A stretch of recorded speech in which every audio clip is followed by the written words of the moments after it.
When people are surveyed as to like what they think about Christianity, one of the answers you hear over and over again is too many rules, too many laws, too many thou shalt nots and thou shalts. And it's kind of fair. I have to say, you open up the Bible, you just start at the beginning, and you read the first few books. The first 5 books are called the Torah, the law. In those first 5 books, there are stories like the Tower of Babel, and Noah and the flood, and Joseph and the coat of many colors. But there's also, in those first 5 books, 613 laws. They begin towards the middle of the book of Exodus. God pulls Moses up onto the mountaintop, onto Mount Sinai. He gives him the 10 commandments. And then he begins giving him the other 603. And here's what's going on. Israel is moving from being a slave nation of slaves in Egypt, to being their own people. They're making this transition. And as they're making this transition, God gives them laws, a framework, a way of being to help them make this transition. This honestly is sort of what we do as human beings. If someone goes to basic training, they're going to become a soldier. They don't show up on the first day of basic training and the sergeant greets them and says, "Hey, nice to meet you. Here's your bunk. This is your area. Keep it the way you want. We'd prefer that you make your bed, but if you don't, no one's going to come down on you. Wake up whenever you want tomorrow. Come downstairs. Continental breakfast is served until 11. And if you can fit in a 10-mile hike tomorrow, that'd be great. But if you only got 3, that'd be fine too." No, you go into basic training and every detail of your life is regimented. Here's when you wake up. Here's when you eat. Here's what you eat. Here's how you eat. Here's how you dress. Here's how you iron your clothes. Everything is laid out for you because you're transitioning from this kind of life into the life of a soldier. If someone has to go to rehab because they're moving from a life of addiction into hopefully a life of recovery, it's like the same thing, incredibly regimented. We're going to get up at this time and we're going to do this. Then we're going to have a group session. Then we're going to do this. Then you're going to go to your private counselor. Then you're going to journal. Everything is structured. If someone gets married, there's no external drill sergeant or facility manager telling you what to do and how to get married. There's very few actual rules and laws that govern what you have to do to get married. But usually someone buys a ring and then someone gets down on one knee and then someone says yes. And then we tell all of our friends. And then we have a party to celebrate our engagement. And then we set a date. And then we start planning for those things for that date. We go and we do a registry. We have a bachelorette party and a bachelor party. And then we have a wedding shower. And then the day comes and there's a church service that has certain constituent parts. And then we go off to a party and there's dancing. But not just like dancing willy-nilly. First this couple dances, and then this couple dances, and then this couple dances, and then we eat. And then if you eat, we have cake, but not before the cake is cut and then smushed into someone's face. And then we go on vacation. Not everyone does it exactly like that, but a lot of weddings do. And it's not like anyone's imposing that on us, but we set that structure up because we're moving from this kind of life into the life of being a married couple. When someone dies, there's a whole list of things that need to happen. Some things that need to happen to plan the funeral and the visitation, but also things that have to happen legally. And they can be seen like a pain, but as a priest, I have to say sometimes I'm really grateful that there are those list of things to help people navigate their grief, because they wake up in the morning and overcome with all these feelings of loss and mourning. But I still need to go do this.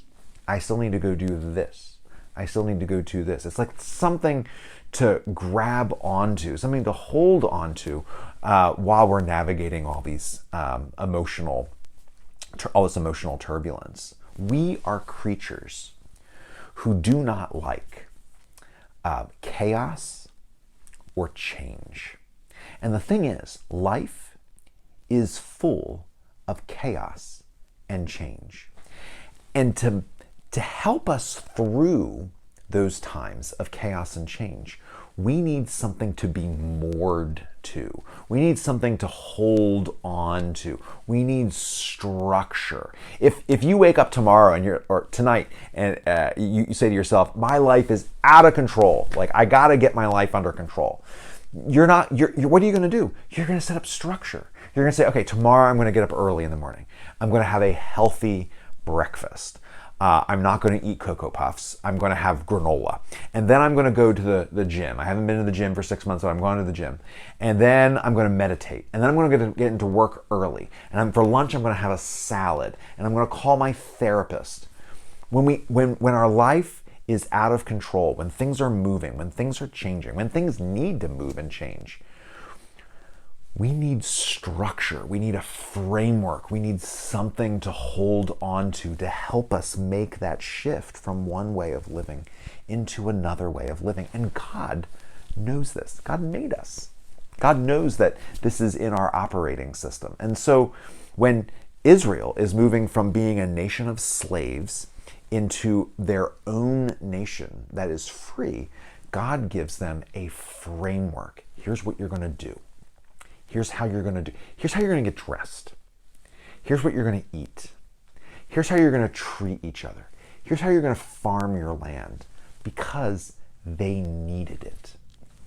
In the beginning of Jesus' ministry, just like Moses went to the top of a mountain to meet God and to receive the law, Jesus takes his disciples, his followers, to a top of a mountain, and he sort of reissues the law.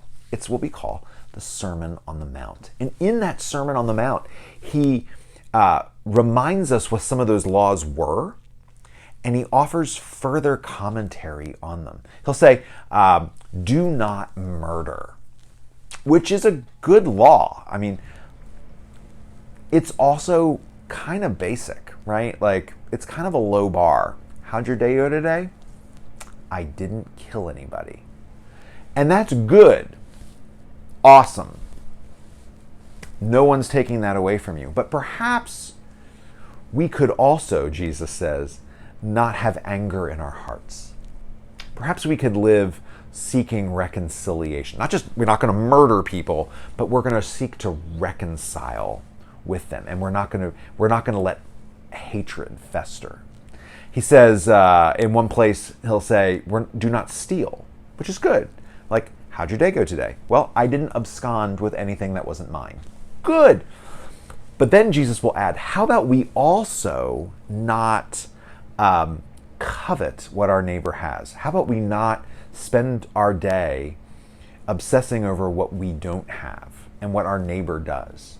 How about we be content with what we do have? Jesus says, do not commit adultery. Like, I've made these commitments in my relationships and we're going to keep them. But then he also adds, do not lust in your heart after someone else. Like, we're not going to treat other people as objects of our own desire and consumption. We are moving from one kind of life into a life of discipleship, into a life of following Jesus. And that shift is a real shift. It requires a real shift of life and priority and what we do with our lives. And in order to make that shift, God knows, Jesus knows, we need structure. This is the way we live in the kingdom. And in order to get there, here's how we're going to treat people. We're not going to hate them. Here's how we're not going to live our lives obsessed over things. We're going to keep our commitments. We're not going to treat people like objects. There's this thing that we do where we feel like every era that we live in is the worst time in human existence. People believe that like this right now is the worst life has ever been, the worst the world has ever been. But people who lived during the Black Plague, people who lived through the Great Depression and the Dust Bowl, people who lived through World War I also thought that that was the worst time ever. And people who lived 50 years from now, 100 years from now are going to believe that that is the worst time ever. And so I'm not saying that this is the worst time ever, because it's not. But this era that we're living in is unique. life is, just because of technology, life is moving faster. Our days are moving at a faster pace. We wear the word busy like it's a badge of honor. Like how are you? Oh, I'm busy. Like as if that validates our self-importance. We live at a time where things that are true and things that are false are set side by side, and it's sometimes hard to tell which is which. We live at a time where these institutions and these people who we've been told that are trustworthy, institutions like the banks or Major League Baseball or the church, institutions we've been told we can trust have sometimes been found to be anything but trustworthy. And so what's true and what's right? Again, I'm not saying that we live in the worst time ever.